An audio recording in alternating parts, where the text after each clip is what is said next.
correct me if I'm wrong, this art piece is divorced from the specific banana. You know, the banana was meant to be replaced, so it almost doesn't matter what watch you tape to the wall. It's the concept of taping a watch to the wall and having some shady crypto businessman eat the watch or not watch that is the actual piece of art. So I don't think it actually matters if what watch we tape to it, just as long as someone buys it and eats it. Greetings and welcome to this week's aBlogtoWatch Weekly. You've already missed out on a copyright strike musical interlude. Ripley showing us his chest hair and David digging his way out from all the cardboard boxes that are in his house. Ariel, we're not sure what he's done yet, but I'm sure he'll reveal that to us any minute now. How are you, gentlemen? I'm back. I did notice that in my absence last week, you just spent most of the show rubbishing Panerai, so we will seek to correct that this week. Time well spent. We were doing our best to compliment that watch, by the way. Well, there's another one this week that we'll look at and review later on, so we'll see how we go. But we have a few things to pick up from.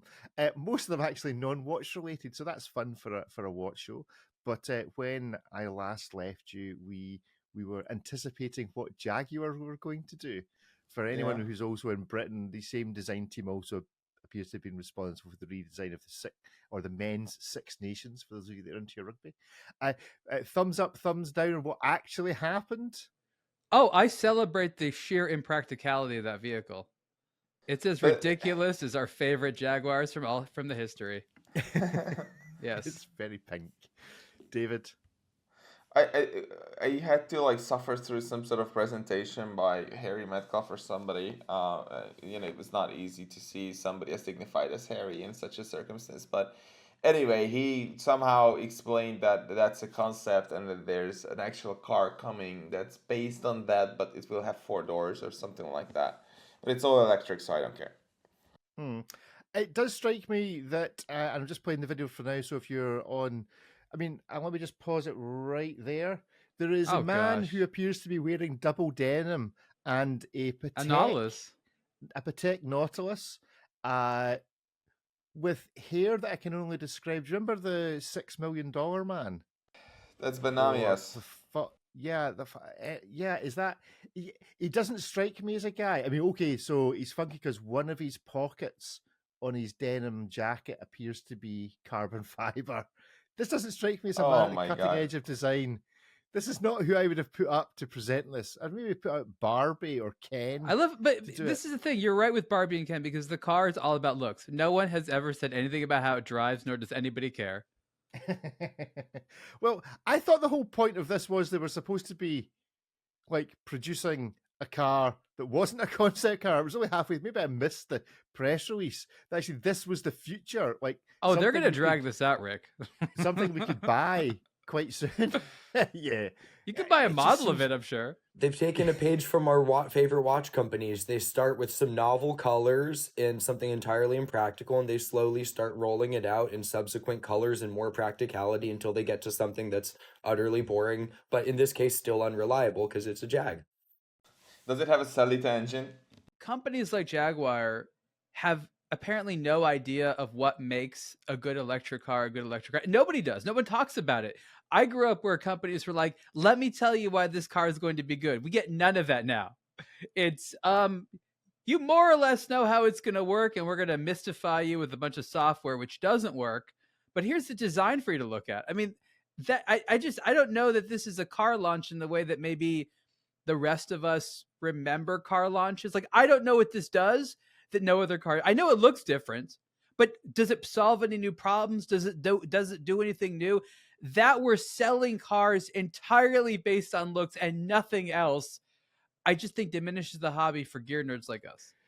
Well, it seems to have failed at its first purpose, Ariel, by the mere fact that you pronounced it Jaguar, because it's Jaguar, and the whole logo is designed around the fact that the 2 capitals in the middle are supposed to make you go Jag, you are, not Jaguar. So there you go. It's failed at the first iteration of. I didn't realize that was a major goal. Okay, well then yes, total failure. What is it supposed? What? So the 2 capital letters in the middle of the logo that I'm showing on the screen now in theory, so the design gurus tell me, is Yeah. supposed to give you the impression that it's made up of 2 syllables. Jaguar, 3 syllables. If my eyes rolled any harder, they'd pull something. That's the equivalent of Omega spelling it O-M capital E because it's Omega. Like, that you can't let the logo speak for the pronunciation of it. It just looks like the U is oversized. Exactly. I just miss someone talking about horsepower or braking or suspension, just any of that stuff, please. How many electric horses does this pull? In the chat, Breaking News Beats has just made the most excellent point that wouldn't it have been great if the Patek he'd been wearing had been the ones with the jeans strap on it, just to make the whole thing complete. He's on a waiting list for one, that's for sure. It's a big error. This deserves a cubitus, though. I mean, look at these cars and this whole shebang. Cubitus, that would have been it. It's Jaguar's cubitus moment. The new. I'm just going to try and freeze frame it on. This is the man responsible. His head is shaped like a cube too. I mean, it's the whole thing. It's all like coming together. Suddenly This can't all makes be sense. by mistake. I feel like what we're seeing is a car transitioning out of its ability to be driven by a person. It's like, here's the design of one of the last cars that a person has a steering wheel with. Like, that's what I'm feeling here, because no one's talking about anything related to being a car. Of course. Yeah. And, who knows when it's even ever going to appear. Jaguar. Jaguar. Jaguar. It was, Jaguar. It was worth all that I'm effort. trying, Brand, Oh, whose Jesus. name is a cat. Have mercy. Anyway, good stuff. So that was the first bit of finished business from the last show that I was on. There was one other piece that we said we would nominate a watch to fulfill, and the story has moved on slightly since this all started. And if you remember this, the world seemed to have gone mad that particular week with the Jaguar. And somebody gaffer taping a banana to a wall, selling it for $6.2 million. I'll take the Jaguar. And then later, that's right, that's your choice: Jaguar or banana. Okay, wait. Hmm? Rick, haven't you learned the lesson that aBlogtoWatch's editorial policy is try to advocate, which is do not report on the results of auctions? Just don't ever. But this is good that you'll like this, because then what happened next was that the person that bought it ate the banana, and I think you would be more into watch auctions if the person bought the watch for a ridiculous amount and then smashed the watch out as a worthless piece of junk that it actually was. No, I want to see them eat it. I thought you were going somewhere totally different with that. I want to see them eat the thing. He ate it. He publicly ate it. He's turning it into what it is, which is scrap. It's just he's doing this service for us. But then I want to know: can he just get a new? The whole point is it's a new banana. Can he just get? He can just get a new banana and recreate the artwork. It's the same thing, because that's art. I mean, this is the funny thing. I See this statement there, cryptocurrency businessman. Eating that banana is the realest thing this person's ever done. Well, the question we posed last time was, which watch could you sellotape to a wall and improve its value? Either watch or the full brand. I have all this crypto and I want to turn this non-real thing into something just a tiny little bit more real, which is probably a charity of some sort. It is hard to eat Bitcoin. That's true. Yeah. That's true. Yeah. If you're hungry for Bitcoin, this was one of the fastest ways of eating a whole lot of it. Oh my God. You could tape any watch to a wall. I don't think it would increase its value too much. You don't think there's something really meta to be said about taping a watch to the wall? I mean, it's called a wall clock anyway. Correct me if I'm wrong.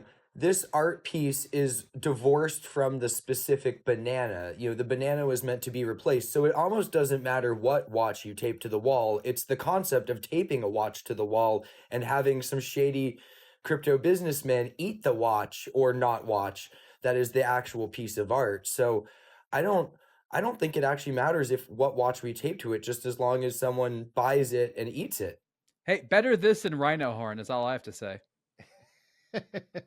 and the thing was, even the tape is not part of the art display.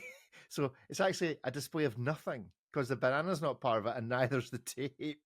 So there you go. So which is okay? Let's rephrase the question for the sake of this. Try and get back to watches briefly because we'll move on to something else in a minute. You can tell I've been in a dark room for about the past 2 weeks. What watch is most like what's the most banana-esque watch? Like the most generic? Is this a Casio? Is this an F91W?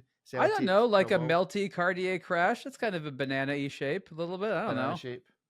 Yeah. Does Studio Underdog not already make a banana of sorts? If not, he should do this and just price it at 6 point whatever million. Okay, let's not give Richard too many ideas. He's already making enough money as it is. Better colors than passion fruit. Just saying. That's right. So who's the collab with? If it's not Moser, it's probably Hublot. No. It's going to be Sotheby's apparently. It's going to be Sotheby's selling their own gear. Anyway, there we go. Right, we will start to edge it back to watches, but not too quickly because, and I think you've touched on this before, Ariel, is the fashion industry and how it influences the watch industry. And you may have come across this astounding news, and I am as geared up as I possibly can be for this, but that the colour of the year by Pantone has been announced as a mellow brown. Does this mean we're going to be seeing brown watches next year? Are they going to be all the rage? They couldn't have chose a better photo for it. I'm just looking at it's just anything. It's like what the banana will turn into very soon. This is the day the internet officially becomes not serious. Honestly. When Pantone chooses a bowl of dog feces as color of the year. It's the mocha mouse. Great. Mocha mouse. Mocha mousse. Wow. Mocha mouse. This is... I love how that is one color now. This has been a pretty crappy year. Is this supposed to mean that, like 2025, this is all we have to look forward to? I love how every company that makes a bronzer in this tone is like, let's make more of our stuff that was we never thought is mousse. Thoughtful indulgence, harmonious comfort, feelings of contentment. Jaguar. Jaguar, thank you. I'm so happy I didn't have to say that. Well, we know what color the first car is going to be in, right? I mean, can I just, for the record, I do own a brown watch, and it's quite nice. I quite like it. I think brown on a dial is quite nice. A bit sure. Watch for it's not brown, it's mocha mousse. This is a totally different color. It literally just looks like women's makeup foundation. That's all I see here. But why is it so wet in the photo? It didn't need to be that wet. It is whipped. Oh no, we've got that's funny. It's kind of shiny. I mean, you're also right. That is not a single color. Yeah. They're showing you in that. Anyway, they're cheating at their own thing. So there we have it. All right. Okay. Enough of that. Color of the year: shades of brown. Shades of brown. It probably does reflect the year so far, and possibly what's going to happen in 2025. Right, David, you've had it on your desk. You revealed it a couple of weeks ago, and last week you decided this was an award, the best award possible, the best trophy possible, certainly more relevant to GPC, and all we need to do is find something appropriate to award it to. So, any category suggestions? Whichever brand makes the first Mocha Mousse watch, I will send them a glorious handstand. Look, I mean, fantastic. It's very, very nice, but for some reason I want to call the award the How Hublot Can You Go, just because it's a nice pun. That could be one of the categories. One of the categories is How Hublot Can You Go. I mean, I like Hublot. How Hublot Can You Go? Any other category suggestions? When they go low, you go Hublot. That's they go high, you go. So we're gonna have the Hublot Pun Awards. Is this a whole offshoot? Actually, that's properly meta. Do Hublot have a famous? do Hublot have a famous handset worth celebrating in carved stone? Maybe the sun glows too. Yes. Right. Okay. So, anyway, this is selling like hotcakes as I understand it. So yes, they are, which is great. while they're hot. It's quite large, and it's certainly cool. We need larger ones, let's be honest. Yes, yeah. I actually have the idea to make one that's like the size of me, basically, and just put it in the corner. We want them to be classified as swords in various countries. Oh yeah. You're not supposed to, and it glows in the dark too, so that's pretty cool. So the large one should do that as well, basically. So bring back the grandfather clock. I think that we're closer, not close, but closer to there being an award that we can give this as a trophy to, with, or whatever. Yeah. Like, I've been talking with some people in the industry who, like us, lament the fact that the industry has been not spending as much as it historically has on advertising and marketing, which has contributed to the decline of a lot of watch media. Not us stubborn zealots at aBlogtoWatch, but a lot of the watch media's come around. And this individual, who is a respected person, who's a PR professional, made the tactical error of suggesting that we shame the watch industry into spending money on marketing. I'm like, that's already failed. What you can do is you can tempt them into doing it by rewarding those that have good marketing through the awards. So the whole strategy right now is to reward good behavior, and not try to shame them, because the luxury industry has never been shamed for anything shameful they've ever done throughout history. Let's be honest. I don't know. I reckon we could have a good go at it. So let's get serious about starting the watch marketing awards. It sounds silly, but the whole Hublot thing, like how Hublot can you go? Like, that's a legitimate category. Let's be honest. I like it. So, and it can be like the sexiest campaign that's entirely divorced from the watch that it's promoting. It's like, we're gonna have skydiving in Gstaad. What's the watch about? It's a dive watch, but like this isn't important. And the category will be like watch ad or insurance. I mean, Ripley, presumably you'd have to give the award to Tudor, bearing in mind you seem to have eaten Tudor. Or has Tudor eaten me, Rick? I am head to toe in the brand swag right now. Bike specific swag, no less. Do you have to give it back along with the watch when you're finished with it? There are very clear instructions on how I'm supposed to return the watch. None on the shorts. I laundered the shorts, but there was no instructions to do so. Is that laundered in a auction house kind of sense? Right. Watch industry. I need to be careful. No. I put it in the washing machine with my running clothes. This is not like a Phillips record setting type of deal.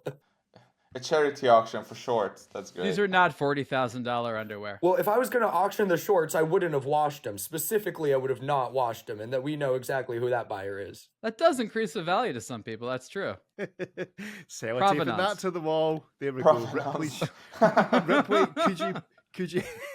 Ripley, could you please gaffer tape your shorts to the wall behind you for next week? Yes, I will. Yes, definitively yes. You'll see it right here next week. That wall needs some gaff tape. And if you would like to sponsor Ripley's wall, then please get in touch with the show, podcast at aBlogtoWatch.com. Oh, we have a musical interlude. Would you like to hear our jingle? Yes. Are you ready? Here it comes. It's quite long, but it's very good. And I guarantee by the end of it, you will be humming this tune and it will do your head in. At least that's how I feel about it. So thank you to Mark for saying this, and it's absolutely awesome. Here we go.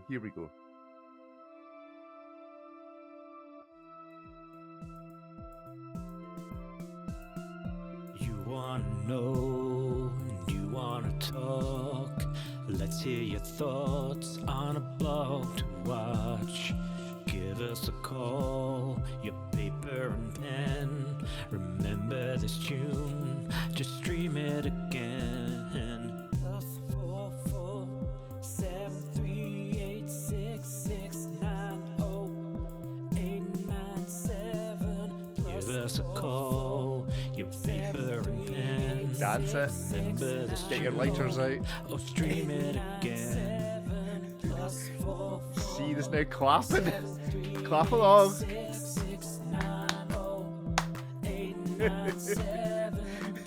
Mark, you're a hero.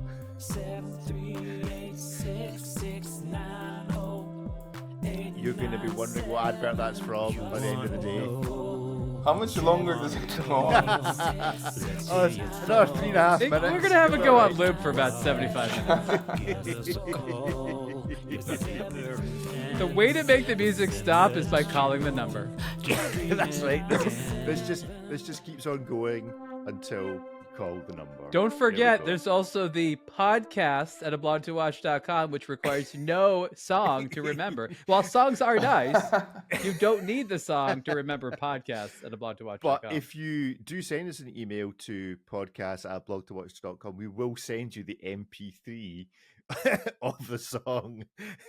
Okay, there's that too. What a gift! Distribute it. There you go. What a gift. Free. Who says we don't give anything? Who says we don't give, Ringtones for the holidays. And at the next Blog to Watch live event, we will try to have a live performance of this. I think, yeah. Who wants to? Who do you think's the best DJ in the watch world that could do? Who could press play the best for that track? I think Ripley was showing some hand waving action there. I used to make music. I am more than capable of I'll ask for the stems, we'll kick it, we'll put a house club mix on it. We can just spin this into a whole set. And I could sway to that in a dark room. I've remembered who are in-house musicians. Ed, we need to get Ed to DJ this. Yes. Ed's the man for this. And I think in the background with David's 4, what would it be? 6 foot tall watch stand.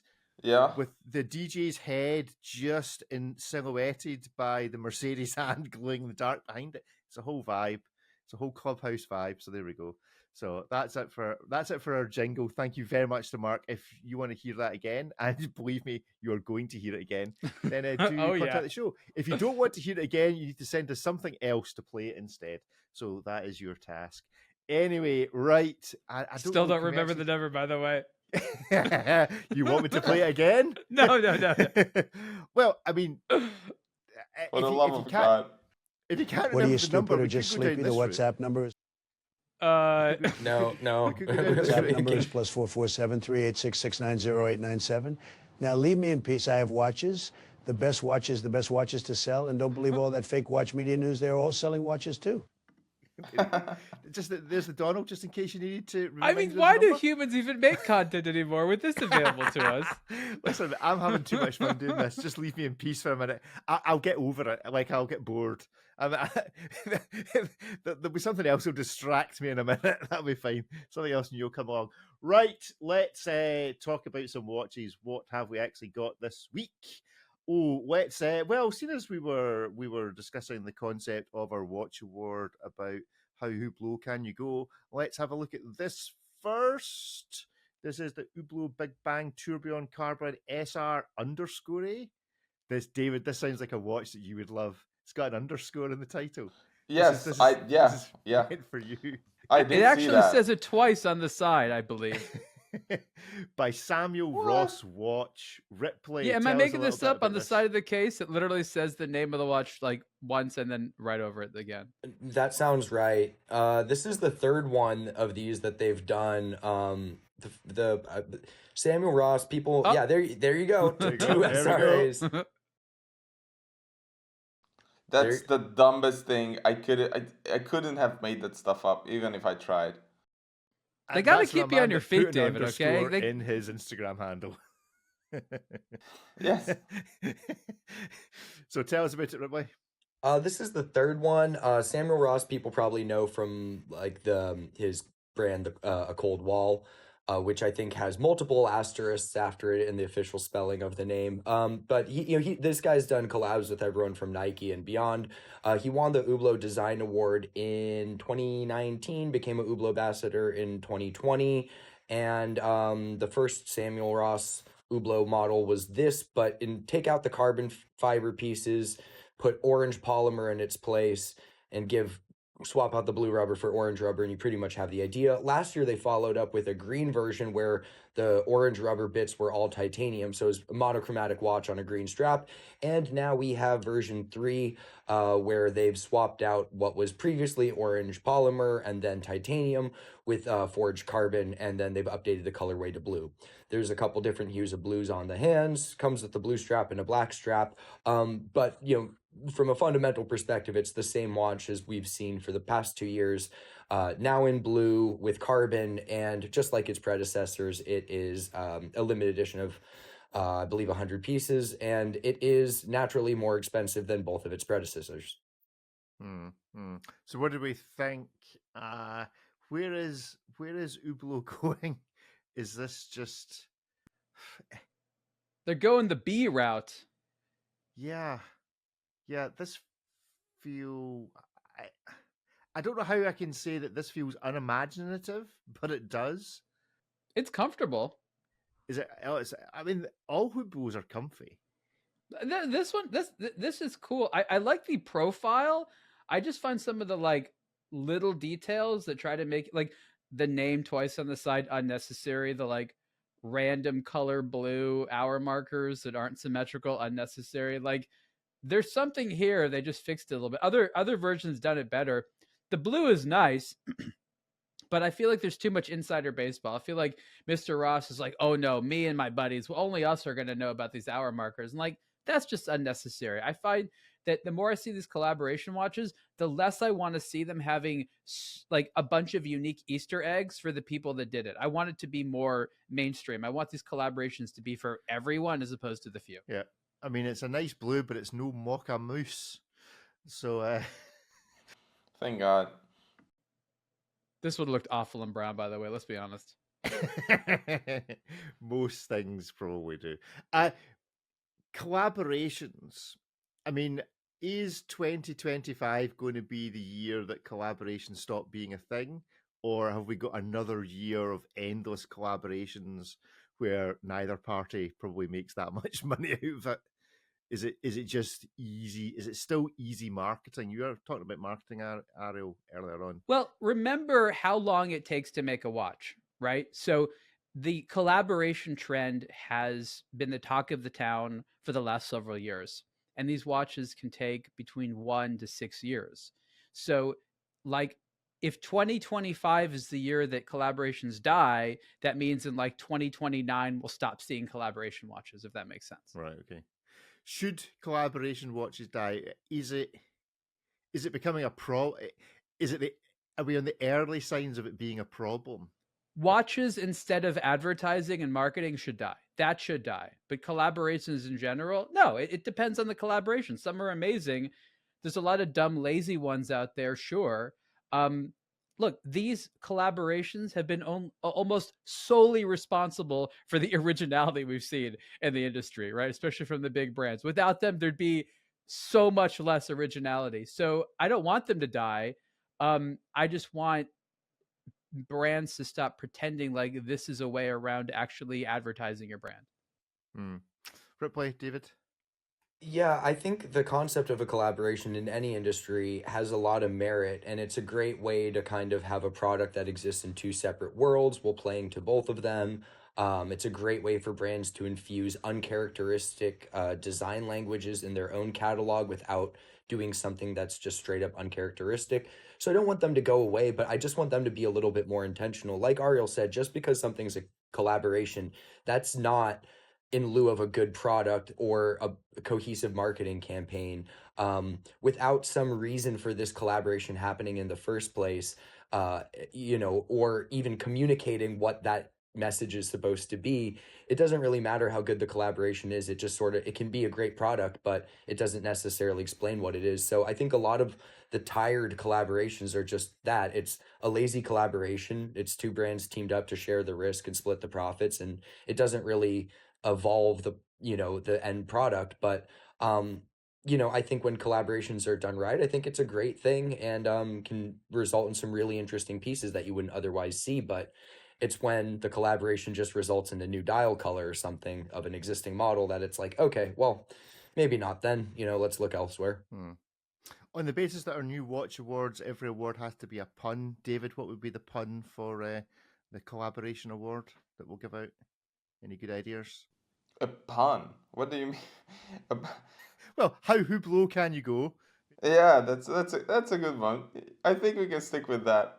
I like collaborations because they every time when I picture a brand that's been pushed out of its comfort zone. So I do like the concept for that reason, even if I don't like the result, as I don't in this case. But does it feel like Hublot is being pushed out of its comfort zone anymore? Does it feel like its comfort zone is uncomfortable? Yeah, I mean, I'm not saying Hublot. I'm saying basically everyone else. Hublot has been big on collabs for a long time. Mm. Good. Right. Let's. Ariel, you had a long-term review of a watch, which I will now attempt to find. This was the high-end G-Shock. I'm assuming it is still in one piece, it being a G-Shock. This is the MRG B2100. Can we, again, for the purposes of everyone from different sides of the Atlantic and different bits of the world, give the definitive from yourself who wrote the Casio book? Is it MRG or Mr. G?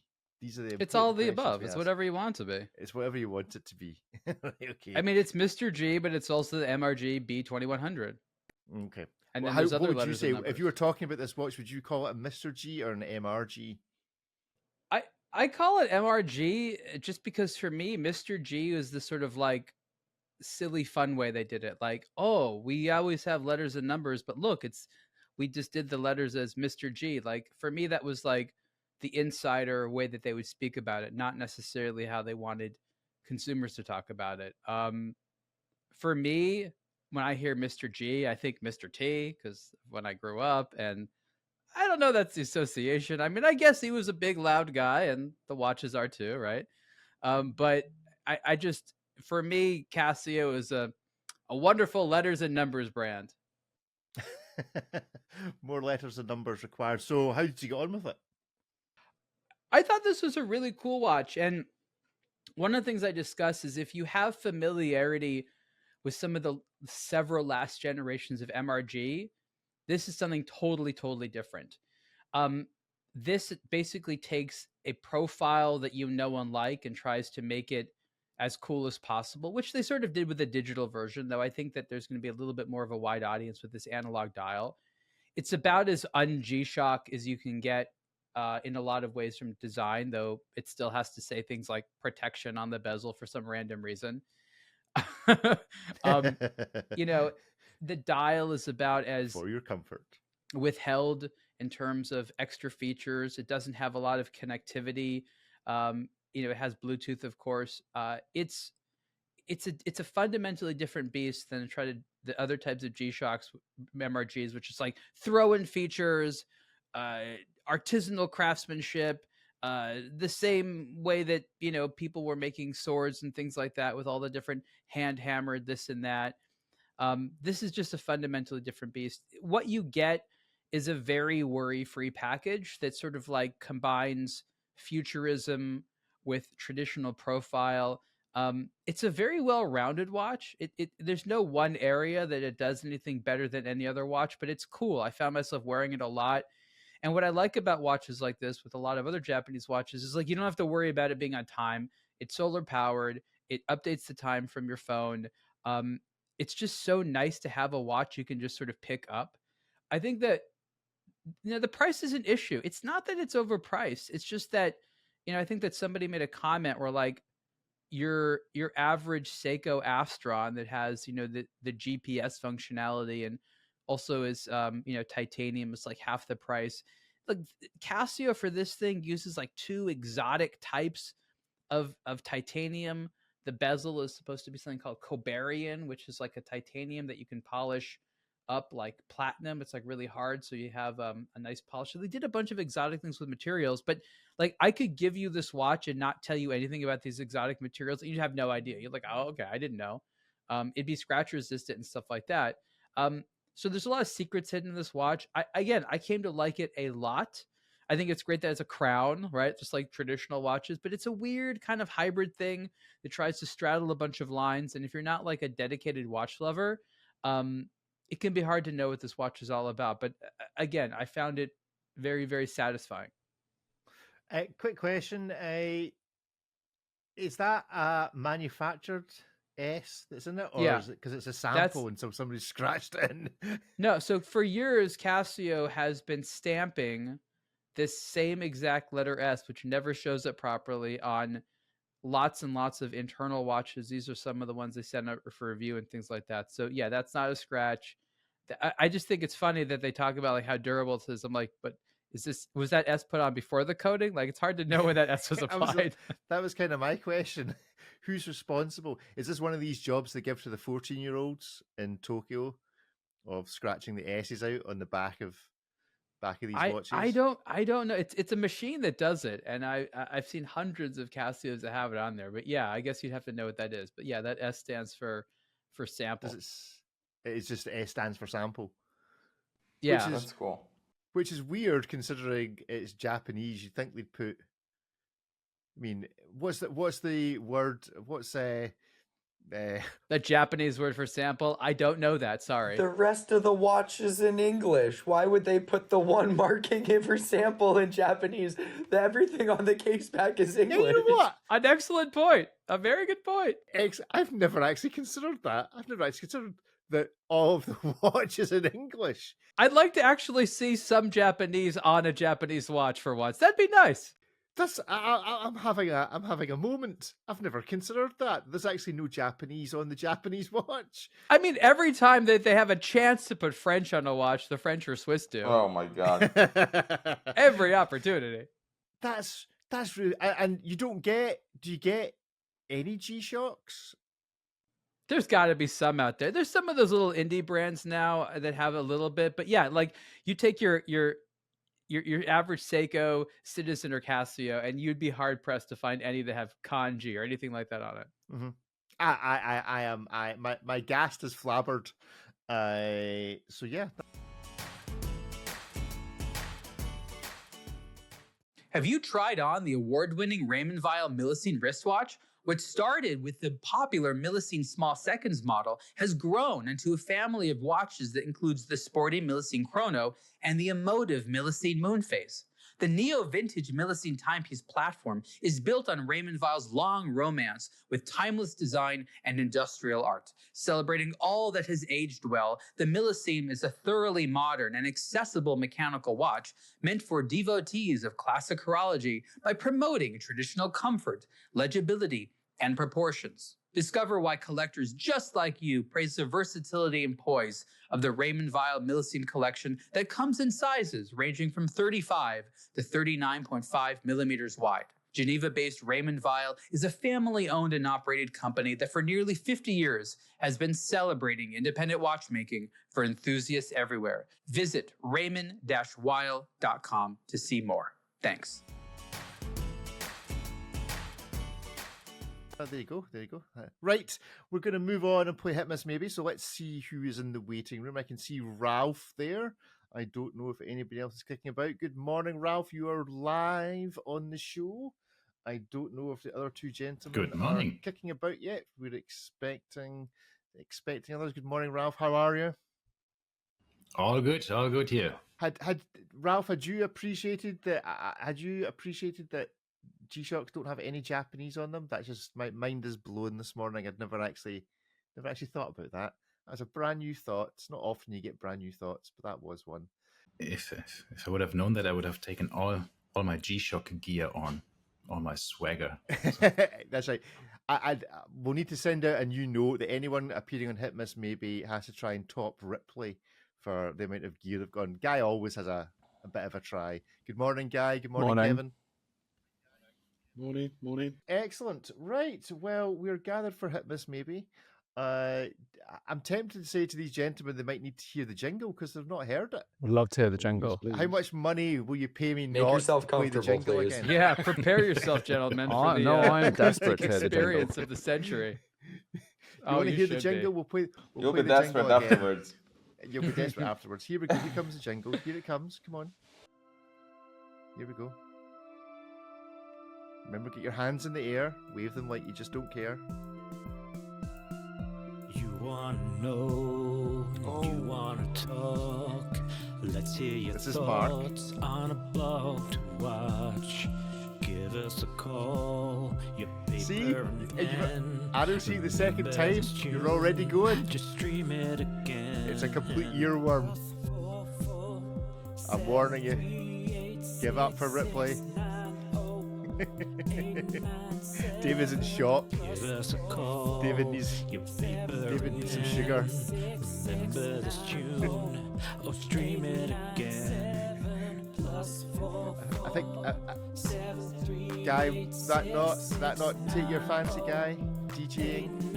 I mean, that's a it DJ was track of the so summer. something that I barely realised that Ripley was dancing in a cycling top. Anyway, there we go. Right, let's thank you, Mark, for that. You can hear a lot of that, so unless somebody sends in something else, that's what you're going to hear every week until all the you're listeners humming it leave. along. It's how it- The pressure, So all the pressure's on. listeners leave. Pressure's on. We And have listeners. it's quite literally an earworm. It's unbelievable. It's the man's clearly some sort of genius. Anyway, right, Kevin, where are you and what are you wearing? I am in a dismal Kent at the moment, and I've got on today a recently serviced X33 Gen 1 from Amiga. Oh, very nice, very nice. Recently serviced. Dare we ask how much a recent service of a Gen 1 X33 costs? Well, basically, they just take out the module because it's a quad. All right. Yeah, so it's just, but they still cost a couple £100 just for them to do it. Yeah. But never mind. Okay, good stuff, good stuff. Guy, I'm on the south coast, and quite excitingly for me anyway, I'm wearing what arrived yesterday in this brand new, which is it's called the Cali, which is our first California dial watch, and it's real. I'm not just saying it; it is really nice, and it's got an exhibition case back, and it's awesome. to be fair, I mean, it might be, but you are just saying it. No, I mean, let's be I'm honest here. You're not biased. going to, even if it wasn't, even if it was terrible, you'd still be saying I am it's biased. really nice. No, because I've got like a few prototypes through, and some of them aren't making it into production. I can show you the prototypes that are making it in, but this one is like I've got 60 of them ready to go, and it's really nice. Cool. We want to see the stuff that got rejected. That's where I the can fun show you one that is. got We wanna rejected if see you want. We want to see this watch is truly horrific. I wouldn't so we make put it anything in a truly cupboard. horrific. It's just not Uh, quite didn't come out right. Just not quite right. Quite right. Good stuff. Ralph, welcome Yeah. back. Where are you? What are I you wearing? wanted to wear was actually my Moser Christmas sweater, but it was too hot because we have a temporary air conditioning failure. So actually, I'm in my t-shirt then. I'm wearing a boring Rolex Daytona, the current 126-500. Now, it just so happens that David has something that he would like to pitch you for your Rolex Daytona. David, your 30-second pitch starts now. Yeah, I'm not wearing anything, but my handstand is taking care of that for me. Look at this. And it does have a Daytona on it, which does not have a Mercedes hand, and yet it works. So that's, I think, is a testament to the brilliance of this design, really. There you go. And that's David's Dragon's Den pitch. Ariel, where are you? What are you wearing? I'm in Los Angeles, and I am wearing not something too distant from what Kevin had. This is the new Citizen ProMaster Land U822, which it has a little MIPS memory and pixel screen and a digi thing there. It's interesting. It has a light feature that allows you not only to see what the intensity of the light is, it's Eco Drive, but it also has a graph where you can see over time. It's the first non-smartwatch I've ever seen to have a feature like that. So for the Anna Digi fans out there, you have more in store for you in the future. Very good. Who's up next? Ripley, where are you? And dare I say, what are you wearing? In Los Angeles, and as you can tell from my head-to-toe Tudor attire, I am wearing the Tudor Pelagos FXD Chrono Cycling Edition. Good, very nice. David, where are you? And what would you like to be wearing? I'm in Budapest, and I would like to wear something with a ton of diamonds on it. Fantasy risk game, ton of diamonds. I'm Yeah. in Scotland, and I'm wearing a Panerai, which we'll come on to in a moment. Right, let's do our first hit miss maybe, which actually is going to be the watch that Ariel is wearing. So, Ariel, give us a bit more on the Citizen ProMaster Land U822 with MIPS. Annie So, Digidial. I'm a this big Annie is- Digifile. This is the special version for the 35th anniversary of the ProMaster, which not a huge amount of people care about, admittedly, but it's a big deal for Citizen. So this one has like this fancy textured bezel, as you can see, and it comes with a camo strap. Look at that Lume shot. The Look Lume at is that. cool. I mean, come on. That's hard to I beat, need right? this. That's fun. This or diamonds, David? Will do. A diamond version of this. The weird thing is, like, this is like a very highly spec'd Toyota Corolla, right? The Corolla is supposed to be an expensive car, but I guess if it's fully spec'd out, it's like kind of expensive. So the retail price on this is about $800, which is a lot because it's steel, it's not super titanium, and the standard non-special versions are several $100s cheaper. So I don't think you should be necessarily having to spend $800 on this, but at a few $100s, I think it's really, really cool.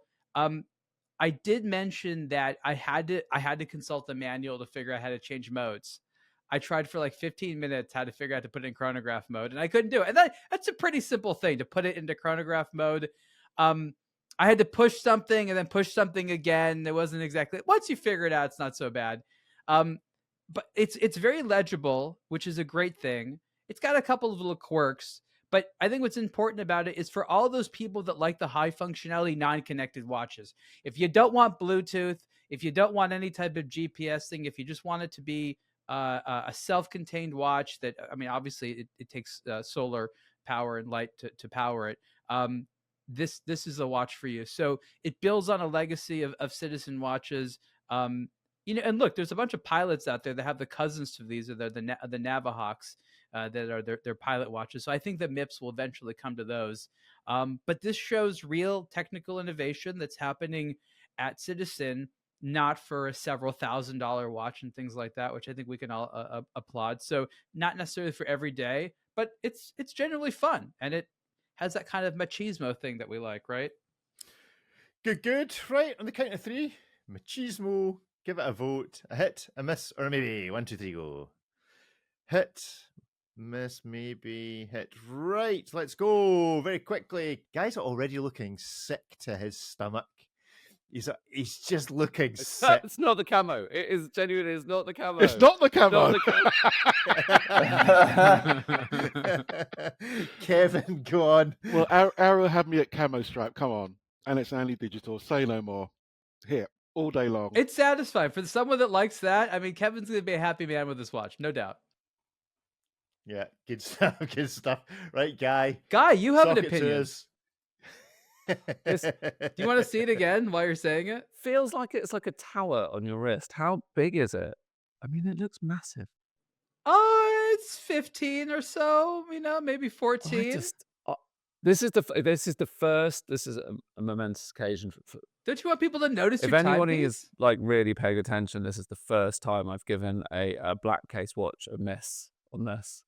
I don't get it. I really don't get it. What that weird crown on the left-hand side and that's pointing down that's because at they an want you to angle? remind you about analog stuff. So there's an internal rotating bezel, totally useless, but people love fidgety spinning things. I hate compass.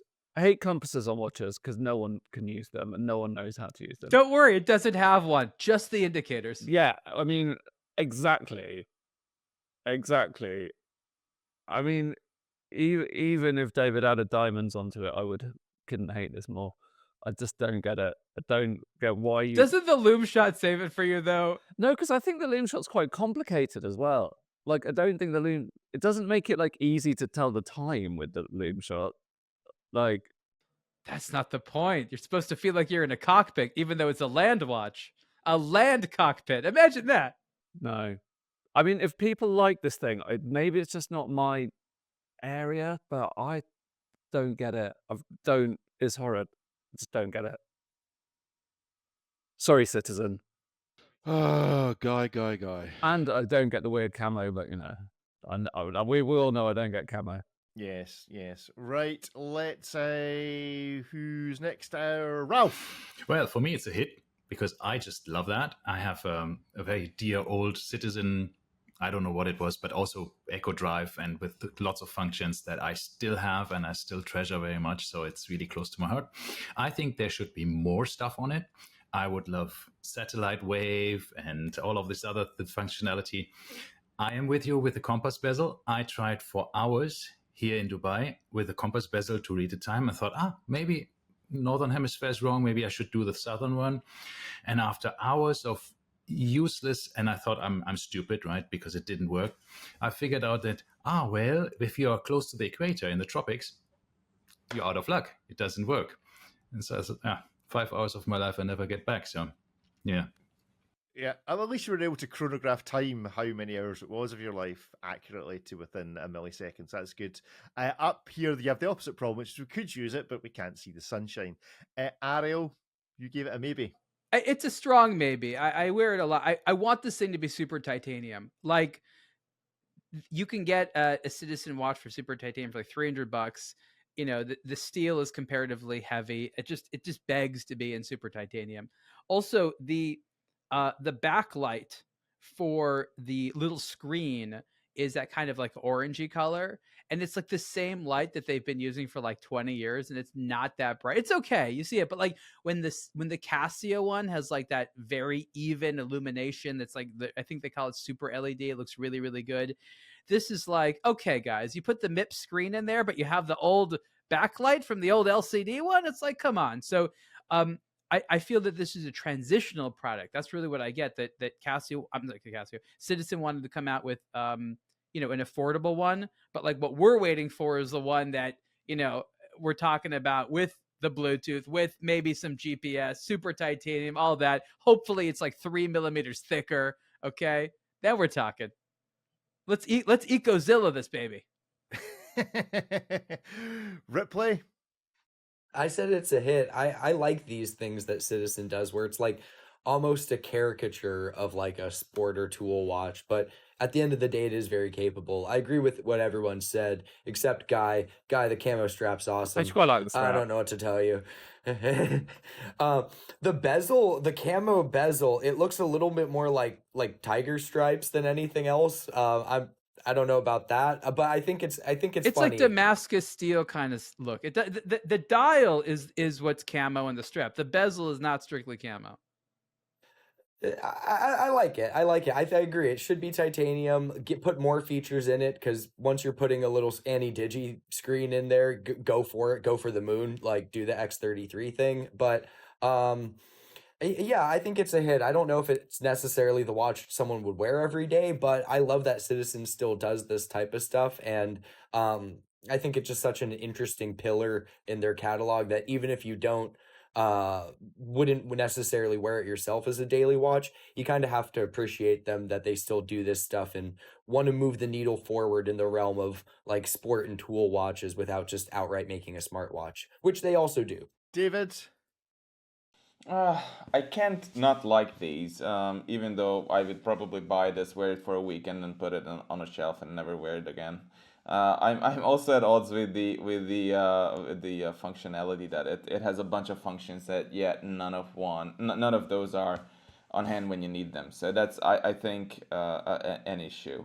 But somehow I just like this very much. I think it's bonkers and it's cool.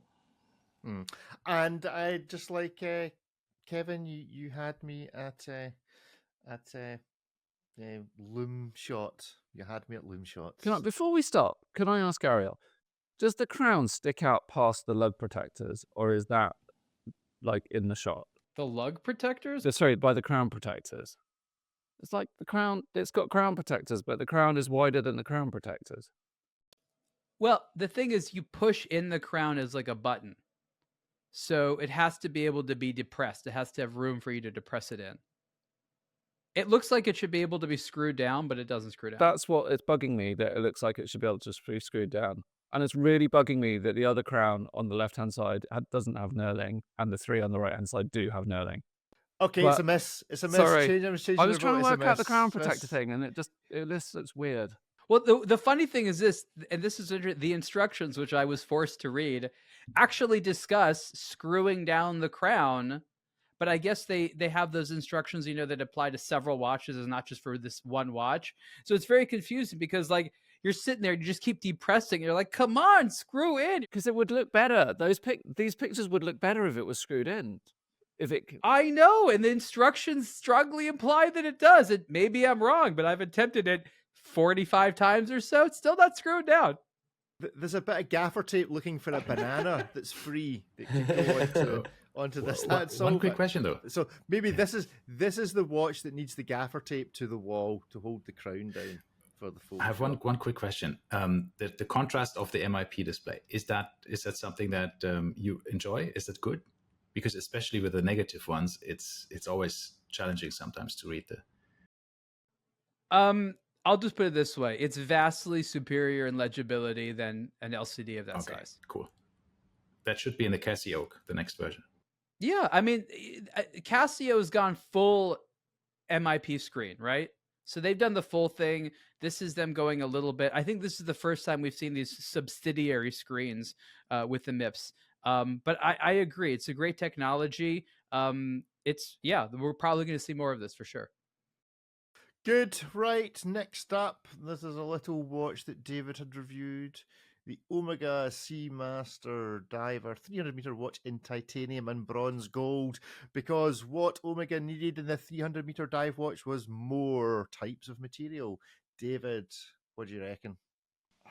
I think I like the colorway. For some reason, I'm partial to this, and the No Time to Die edition of this is, for some reason, I'm always drawn to it. This is a cool combination of materials, I think, but of course it's gonna drive some people up the wall, which I can also understand. It's this 9K gold inclusive bronze, which is sort of a ridiculous thing unto its own. This whole thing is a ridiculous exercise that doesn't make any sense, and yet somehow it's just more exciting than your monochrome, boring black and silver divers. I think it's for those people who want another Seamaster, but they've already had all of those. I think it's for those. I just feel that this is how James Bond dresses for Christmas. That's what I see here. It definitely has a Christmas vibe to it as well. That's very true. Yeah, it's a bit annual. Do you think this is your opportunity, David? This is your opportunity, David. Do you think we could see a Omega Seamaster hand, maybe resembling some sort of stand that you might hold a watch on? Yes, absolutely. And I also want like this wave decoration for the wall, but it should be like 5 meters wide, and it's just waves on your wall, basically. Ripley, get the chisel out. Ripley, get the chisel out. We want the chisel out for the wall, and we want the Tudor cycling shorts with the gaffer tape across for next week. I've thought about the chisel, but Omega laser ablades the lines in their new dials. So if I were to really do this right, I'd need a massive machine to just, burn that into the rock behind me. Very good. Good. Right, let's give the Omega Seamaster in funny gold a vote. Is it a hit, a miss, or a maybe? Real quick, how much is this thing? Oh, this thing like 10K? Yeah. It's more expensive than the K on the gold. So yeah, 10,700 on the mesh bracelet, and 9,900 on the rubber. So there we go. So on still don't understand why it's sold with both. Why can't you just buy it on the bracelet and it comes with the strap? Why are these two different products? Money. Mm-hmm. Still don't understand that. Charge a little bit more, offer both. Shareholders. Okay. Who's going to buy both? It's like, well, I'm going to buy one on the bracelet and one on the strap so I can have one of each. Like, who does that? You just go in there and say, can you give me this kind? No, but we can give you a piece of rubber. Great. Yeah, and then you're out with both. Absolutely. And you're done. Right, the count of three. Hit, mister. Maybe 1, 2, 3, go. Oh, maybe, miss. Maybe's right, Kevin. Why is it a hit? I have actually tried this on when it first came out, literally 10 minutes after the launch, and it is very, very nice. That titanium bracelet is stunning. The colorways, I think, work, and I'm glad they got rid of the waves on that particular dial. It's more expensive than I thought it should be, but they say, well, prices go up, inflation, blah, blah, blah, blah. It is what it is. Suck it or move on, basically. um, but Was that the official Omega statement to you? yeah, of course it is. Okay. Yeah. From head office straight away down the Yeah. line. It is very, very nice on the wrist, and I do like the colorways. I still prefer the original No Time to Die because of the case back. This has got an exposed case back showing the movement, which okay, it's a 8807, 8806 movement, which is fine. But I do prefer the Bond case back because of the alliance to the British forces. But yeah, it's still nice. The dial is great. The colorways work. I still prefer the other original, and it's cheaper, of course, the original No Time to Die. But it's still a good watch. Guy? I gave it a hit. I really like it. I think the colours are really good. And it's made me realise, because I don't really like the Seamaster, but I think I don't like the wavy bit on the Seamaster. And I think getting rid of that is a massive plus. I think it's really nice. I think it's overpriced, but I think it's really nice. And I totally agree that you should get it with both straps. But I think the colours work. I think it looks really good. Cool. Ralph, how'd you vote? I wrote it maybe because I think it's a criminal omission to not have a quick exchange functionality there. They do this for the Admirals Cup one. They have done that for the Olympics one. And these bracelets still don't have it.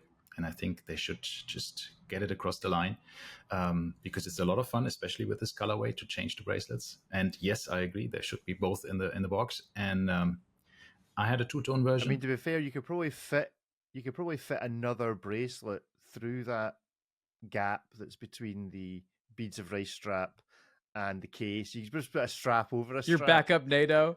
Backup NATO on it. That is very true. Sorry, Ralph. I had a two-tone one, the blue one with the Setna gold, and I really enjoyed this watch, but it was time at some stage to go. So I have a bit of a knack for these two-tone ones, the Seamaster. So I like it, but it's a bit too expensive. So that's a maybe for me. Yeah, Ariel. I said maybe. I like the underlying watch a lot. I continue to be a fan of the latest generation of the Seamaster 300M. The reason it's maybe is a few little things. First of all, I don't know if this is a colorway that I'll like all the time. Unlike Kevin, I haven't seen it in person, so I don't know exactly what it looks like. These types of colors, honestly, in the marketing images, in real life, it could be anything, right? Like you have no idea. I'm sure Kevin's like, yeah, they don't really look like that. No, it's not that bad. But if it's close, sometimes we've seen watches that look very little like the images. This bronze gold thing, I hate to harp on this, but it's like, could you just go bronze or gold? Like they're trying to be like, well, it's kind of gold, but if it was gold, we'd charge even more. So I feel like it has the premium price for a material that is basically bronze, right? They just throw the word gold in there. I don't see any reference to the quality of gold.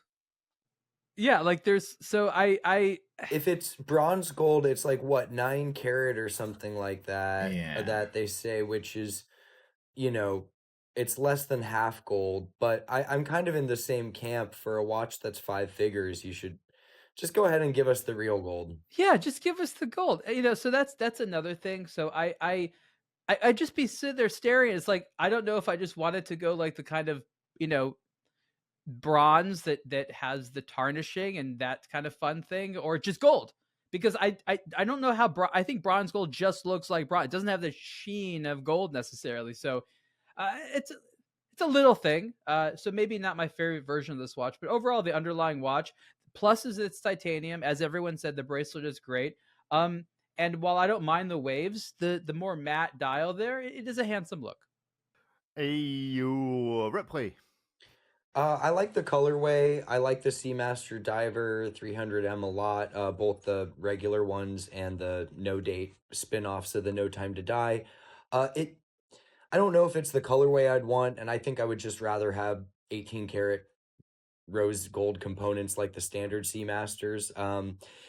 Where I sort of struggle with this one, aside from the gold and not necessarily the most versatile colorway, really just is the price. Part of what I like so much about the Seamaster Divers, like the standard steel models with the date, is that they really, compared to Omega's other models, offer pretty strong value. They're like 5 or 6K.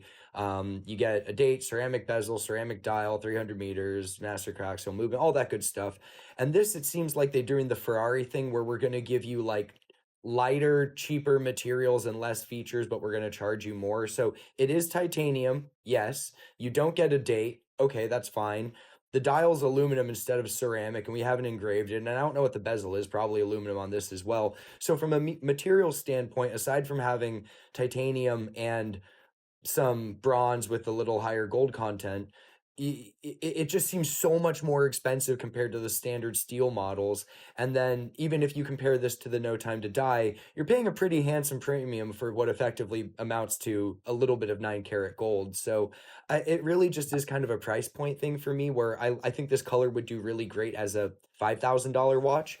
But I almost wish this was just like steel with bronze components or titanium with rose gold, and make the green stuff ceramic, or do something, make it feel a little bit more elevated in that regard. Yeah, I forgot about that bezel, an aluminum bezel on a watch this expensive. Like that's going to be hard for people to stomach.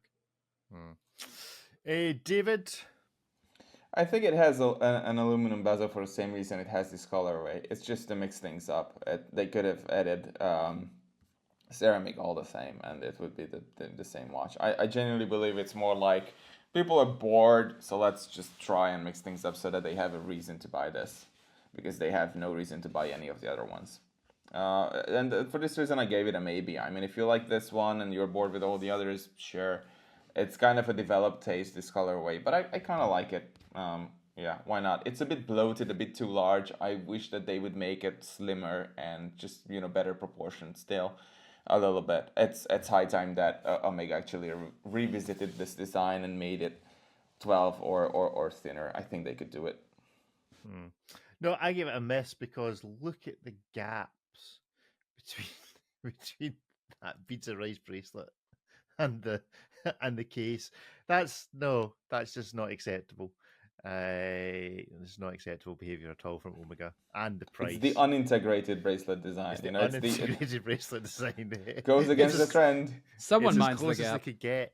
Some minds gap. So there we go. Anyway, so that gets a nil point from me. Finally today, and because you spent all of last week abusing my favorite brand, we're going to look at this. The Panerai Luminor Dewey 42mm on a new bracelet. And I love this bracelet. And only hits will be acceptable. If you don't give it a hit, you'll not be asked. Ariel, tell us about this watch. So the Luminor Dewey is kind of an interesting beast. It's a thin version of the Luminor without a lot of the sportiness. It could have had more water resistance. I guess they decided they didn't want to steal some of the thunder of the thicker ones. Like, brands are in a funny position because they use water resistance sometimes to differentiate price points in models. Anyhow, the thinner profile is definitely a win. This is the 42mm wide case, and you can see it wears definitely sizably. So you get a lot of the personality of the Panerai Luminor with a lot more of a, we'll call it an elegant wearing experience. The bracelet is quite decent. Not everyone's going to like the style of it, but at least it doesn't look generic and it is sort of fun. For the money, it's not crazy expensive. I think this actually costs less than that. This costs significantly less than the Omega we just talked about. And I feel like in ways, maybe you get as much for your money here, for sure. So I thought this was well done as sort of like a daily wear.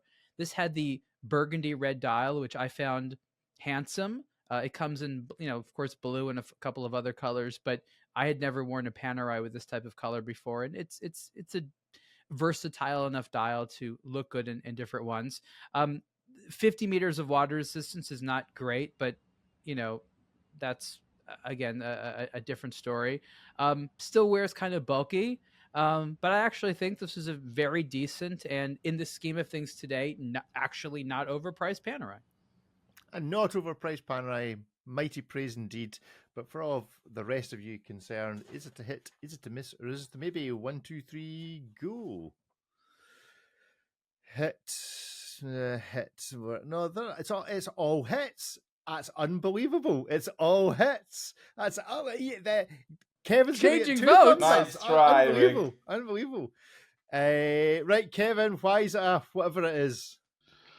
Oh, where do I start? First of all, that bracelet. I think that's hideous, to be perfectly honest. Sorry, Ariel. Obviously, they tried to be different, but I didn't design it. oh, good.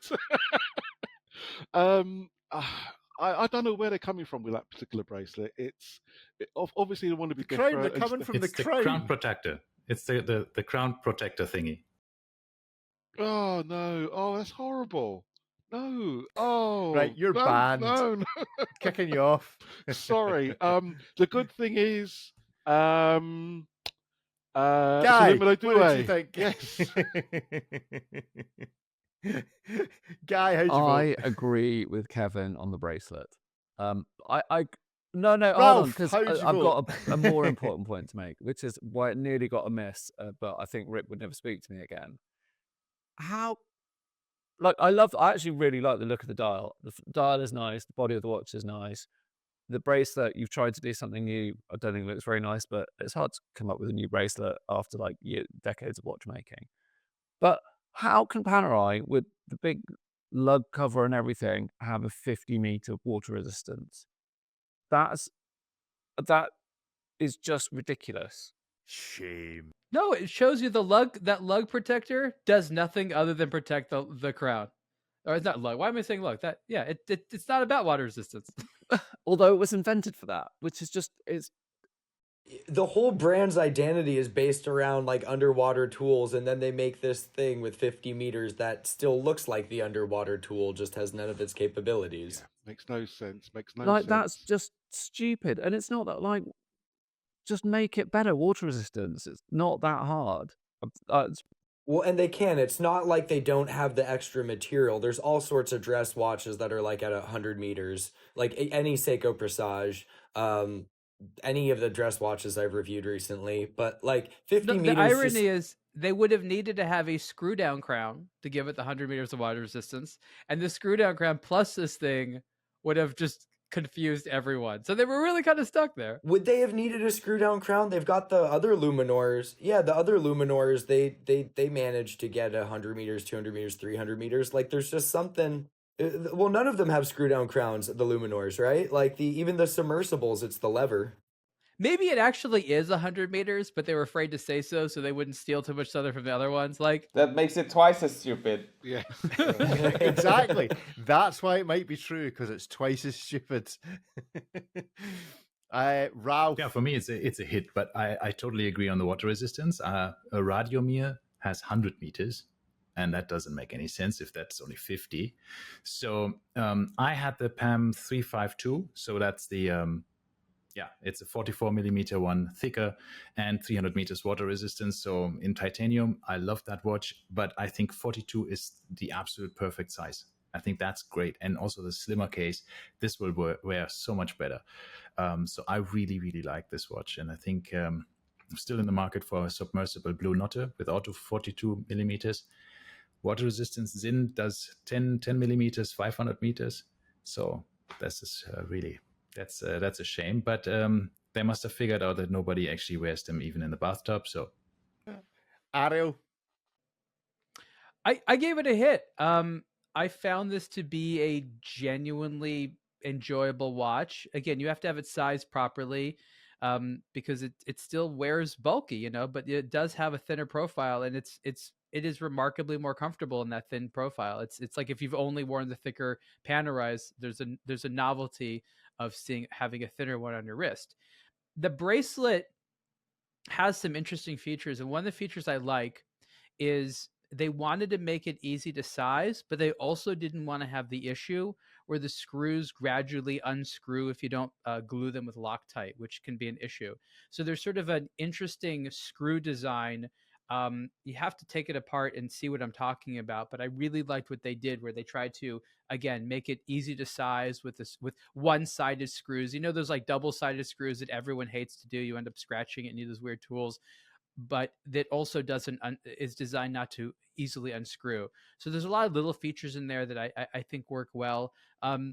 as a casual watch lover that just wants like a nice stylish watch that's sort of trendy, there's a lot of people out there. And if you hate the bracelet, guess what? You can take it off and put it on the universe of 24 millimeter wide Panerai straps that exist. It's just nice that the bracelet is there as And an it's option. quick exchange, right? Oh, and It's quick exchange, Yeah. plus it has a traditional bar. So, and this is important, there's no proprietary connector nonsense. And that's actually not the only one. I think there's a few others even within Richemont that do that. But I think that most watch lovers are better off with this type of quick release system that has a traditional bar underneath it than, again, some proprietary thing where you can really only use the straps that are sold by the company. Yeah, I 100% agree about the quick release. That's one of my least favorite things about the current generation Cartier Santos. It would make so much sense to be able to take that watch off a strap or off its bracelet and put on a strap, and you can't. And for a watch like this where the bracelet is divisive, I think you should be able to take it off and put on any of the exotic animal Panerai straps that exist out there. I really don't like the aesthetic of the bracelet. I really haven't liked these. I want to give them props for trying something new, but man, this just wasn't it. I love the dial color. I think red's a great color for Panerai, considering they're so normally in the like military adjacent colors. 42 mil, great size for a Panerai. I think the Douai case profile is really nice as far as offering a slimmer profile. That water resistance is miserable. And it's really one of those things where I think the Douai could be such a hit for Panerai if they just remedied that one issue with the water resistance. The whole brand is based around underwater tools. Just give this at least 100 meters. No one's going to have quite the same problem as they do with like 30 or 50 or whatever these are. And like, at that point, take the bracelet off, put a strap on, and you've kind of solved my two biggest issues with it. So it's a strong maybe for me, but you can fix the bracelet, but the water resistance is just like an irksome detail that it doesn't even bother me not having 50 meters, but specifically on a watch with like this overbuilt crown protection system from a brand known for underwater tools. Yeah, I do want the depth rating. It's like a 30-meter Submariner. What is the point? David, what's the point? This watch to me suggests that Panerai is slowly picking themselves up, slowly beginning to use their heads once again, in the same way how the by Richemont. Yeah, I mean the Douai with its 50-meter water resistance and the ridiculous crown guard is the perfect illustration as to how clueless they were for some period of time. They totally lost the plot, absolutely and desperately and tragically. And the fact that they went back to this bracelet, which I thought was pretty cool 10 or maybe 15, 20 years ago, and re-engineered it so that it has those cool screws that Ariel mentioned and the quick release. It suggests to me that they are slowly beginning to use their heads, and this being like just barely over 10 millimeters thick is also cool. The fact that it's not 14,000 but 8,000 is again to me suggests that they are thinking about this and they are trying to remedy some of the issues that they've had. It's just I think maybe they are on the right course, but just not yet there. Any minute now, they'll redo their Panerai, and the middle letters only will be capitalized, and the outside letters. So it's Panerai. Panerai. I love it. The bracelet's great. They're dead comfy. They've been this bracelet for a wee while now in various iterations. It is lovely. The water rating. I think you might be onto something. That this probably is 100 meters. It's just that they don't declare it for some bizarre Swiss watch reason. So I'd be interested to see how deep this could actually go. But yeah, it's a massive hit for me. Good stuff. Right, that's our show for this week. Thank you all very much for joining us, gentlemen. I hope you have a good week ahead of you. And thank you everyone online for listening. I will not subject you to either Mr. Trump's WhatsApp message or our theme tune again for this week. You can look forward to next week, but if you want to, you can reach out to the show podcast at aBlogtoWatch.com. Thank you very much and goodbye. Bye-bye. Bye. See you. Bye. Thanks everyone. Bye-bye. Thanks, everyone.